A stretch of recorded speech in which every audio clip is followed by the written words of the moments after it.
આપનું સ્વાગત છે। આવતીકાલે તારીખ 13 સપ્ટેમ્બર શુક્રવારની સાંજે વડોદરા શહેરના જૂની ગઢી સ્થિત ગણેશજીનું વિસર્જન થનાર છે અને ત્યારબાદ આગામી તારીખ 16 સપ્ટેમ્બરે ઈદે મિલાદુન નબીના જુલુસ અને તારીખ 17મી સપ્ટેમ્બરના રોજ ગણેશ વિસર્જનનો સંયોગ છે।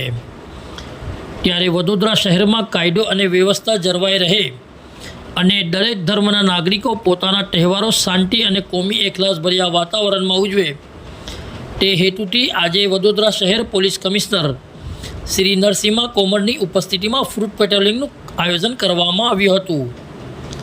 સાથે સાથે ધાર્મિક ગુરુઓએ પણ બંને તહેવારો કોમી એકલાસભર્યા માહોલમાં ઉજવવા લોકોને ખાસ અપીલ કરવામાં આવી હતી। વડોદરાથી સાદિક કાજલવાલાનો ખાસ રિપોર્ટ।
વડોદરા શહેરમાં હાલમાં ગણેશ ચતુર્થીની ઉજવણી થઈ રહ્યું છે અને 10 દિવસ ચાલનાર આ ઉજવણી દરમિયાન કેટલાક ગણેશ મૂર્તિઓનું વિસર્જન 10 દિવસની ઉજવણી પછી એટલે 17 તારીખે વિસર્જન થનાર છે, પરંતુ કેટલાક ગણેશોની વિસર્જન પ્રથમ દ્વિતીય તૃતીય એમ વિસર્જન પણ થાય છે।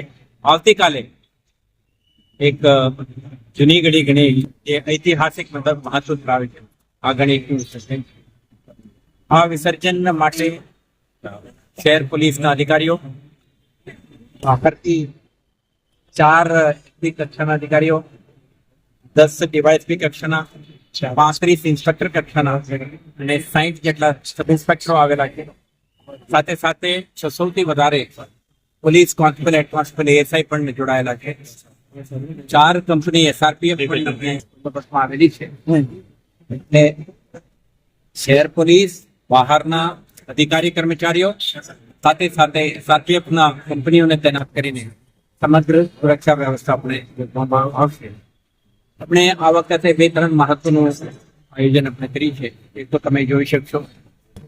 છેલ્લા કેટલાક દિવસોથી, અઠવાડિયાથી આપણે પૂર્વ તૈયારીઓ કરી રહ્યા છીએ। તમામ સ્ટેક હોલ્ડરો સાથે કલાકારો, આયોજકો, પંડાલના ઓર્ગેનાઇઝરો દરેક સાથે આપણે ડોક્ટર્સમાં છીએ અને સાથે સાથે સ્થાનિક આગેવાનો, પ્રતિષ્ઠિત નાગરિકો સાથે પણ મળીને એક શાંતિપૂર્ણ વાતાવરણમાં કાર્યક્રમ થાય તે માટેના તમામ આયોજન તમે જોયું। વિધિ વધારવા માટે મોબાઈલ પેટ્રોલ, વાહન ચેકિંગ આ બધી પણ સિટી શહેર પોલીસ કરી રહ્યો છે। સાથે સાથે આપણે ટેકનોલોજીના મહત્તમ ઉપયોગ કરીને પણ આપણે બંદોબસ્ત ગોઠવવાના છે। આપણી પાસે જે ડ્રોન ફ્લીટ છે, ડ્રોન કેમેરાના માધ્યમથી પણ કેટલાક થાપા પોઈન્ટ, સંવેદનશીલ વિસ્તારો અને પોટેન્શિયલ રિસ્ક જ્યાં દેખાય છે આને પણ આકાશથી જોવા માટે પણ આપણા આયોજન છે। સાથે સાથે તૈનાત થનાર અધિકારીઓ એમના પાસે બોડી કેમેરા છે, સીસીટીવી કેમેરા જે શહેરમાં સ્માર્ટ સિટી પ્રોજેક્ટ અંતર્ગત અને CSITMS પ્રોજેક્ટ અંતર્ગત અને જો ખાનગી કેમેરાઓને પણ આપણે મેપિંગ કરી છે ને આપણા કમાન્ડન્ટ કંટ્રોલ સેન્ટર का શીખે છે. તો આપણા વિડીયો એનાલિટિક્સ સ્માર્ટ સોલ્યુશનના મારફતે આપણે જે કંઈ mischievous element, potential trouble mongers, anti social elements, criminals જે આપણે કોઈ પણ રીતે આપણા ગણેશ વિસર્જનનું પાવન પર્વને ડિસ્ટર્બ ના કરી શકે તે માટેનો આપણે ખાસ ધ્યાન રાખવાના છીએ અને કેટલાક તત્વો ઉપર આપણે ખાસ નજર પણ રાખી છે.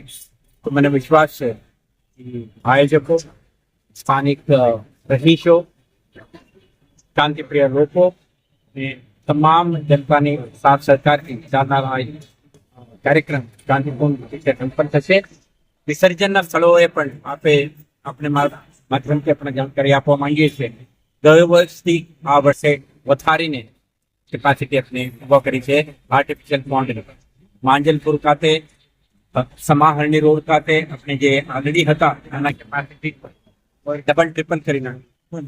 એ ઉપરાંત આપણે હાઈલી રોડ ઉપર એક, ખોડિયાર નગર જીઓ પેટ્રોલ પંપ ખાતે એક, આ પણ એક, અને લેપ્રસી ગ્રાઉન્ડમાં એક, એમ કરીને 3 વધારાના પણ આર્ટિફિશિયલ પોન્ડનો આપણે આયોજન કરી છે. આ વખતે આ પોન્ડો બેરિકેડિંગ, ફ્લોટ્સ, તરાપા જેમને કહીએ, ઇલ્યુમિનેશન, ત્યાંના ડ્રાઈવરો જે આપણે કહીએ સ્વિમર્સ, સાથે સાથે municipal corporation, fire services, disaster મેનેજમેન્ટના ટીમ સાથે આપણે તૈનાત કરવાના છીએ અને કમ્યુનિકેશન વ્યવસ્થાથી સુસજ્જિત આ પ્લેસ એક સેફ, સિક્યોર અને શાંતિપૂર્ણ માહોલમાં વિસર્જન ઝડપથી કરી શકીએ તે માટેનું પણ આપણે આયોજન કર્યું. इस वीडियो को लाइक करें, हमारे चैनल को सब्सक्राइब कर बेल आइकन जरूर प्रेस करें